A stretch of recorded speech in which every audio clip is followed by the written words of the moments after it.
अस्सलाम वालेकुम जी।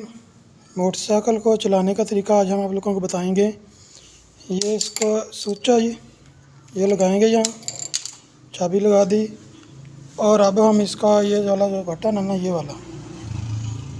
ये सेल्फ वाला बटन है, ये प्रेस करके ये देखिए ये स्टार्ट हो गया।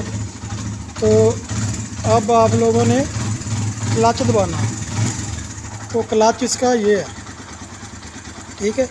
ये दबाने के बाद आप लोगों ने यहाँ से ये नीचे गियर लगा देना इस तरीके से। उसके बाद आप लोगों ने आस्ता आस्ता रेस देनी है और आस्ता आस्ता से ये क्लच छोड़ना है, ठीक है।